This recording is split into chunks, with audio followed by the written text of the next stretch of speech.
wabarakatuh. Ruqayyah binti Muhammad sallallahu alaihi wasallam merupakan anak kedua Rasulullah sallallahu alaihi wasallam dan Khadijah, yang juga menikah sebelum masa kenabian. Dia menikah dengan Utbah bin Abu Lahab. Pada awalnya, Khadijah gitu merestui pernikahan tersebut karena perilaku ibu Utbah, Ummu Jamilah binti Harb yang sangat buruk.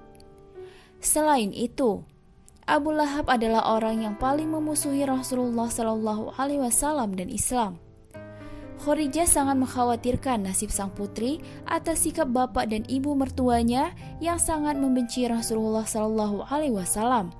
Bahkan kerap kali berusaha untuk mencelakai Rasulullah Shallallahu Alaihi Wasallam.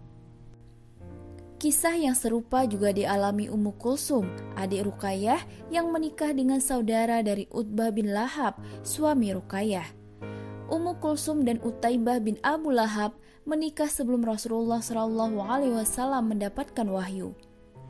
Ketika Rasulullah mendapatkan wahyu dan dinyatakan sebagai Rasul, Ummu Kulsum dan seluruh keluarganya menyatakan keislaman, kecuali para menantu, termasuk Utbah dan Utaibah bin Abu Lahab. Pada saat turun surat Al-Lahab yang mencela kekufuran Abu Lahab, binasalah kedua tangan Abu Lahab dan sesungguhnya dia akan binasa, hingga ayat terakhir. Lalu Abu Lahab dan istrinya Ummu Jamil binti Harb berkata kepada kedua putranya, "Ceraikanlah putri-putri Muhammad." Keduanya pun menceraikan putri beliau sebelum mencampurinya.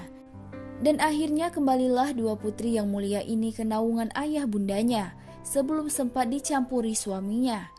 Bahkan dengan itulah Allah menyelamatkan mereka berdua dari musuh-musuhnya.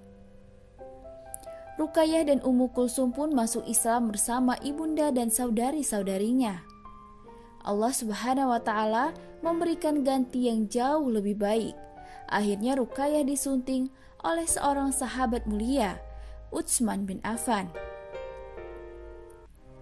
Namun sayangnya umur Ruqayyah tidak panjang. Dia meninggal ketika Rasulullah SAW bersiap berperang di Badar. Ruqayyah yang saat itu sakit menghembuskan nafas terakhirnya ketika Rasulullah SAW masih berada di medan Badar pada bulan Ramadan. Kabar wafatnya ini dikabarkan Zaid bin Haritsah ke Badar. Ruqayyah akhirnya dimakamkan ketika Rasulullah SAW dan pasukannya berhasil memenangkan perang dan baru saja memasuki Madinah. Demikianlah riwayat hidup singkat Ruqayyah binti Muhammad SAW dan kisah cintanya. Wallahu a'lam bishawab. Wassalamualaikum warahmatullahi wabarakatuh.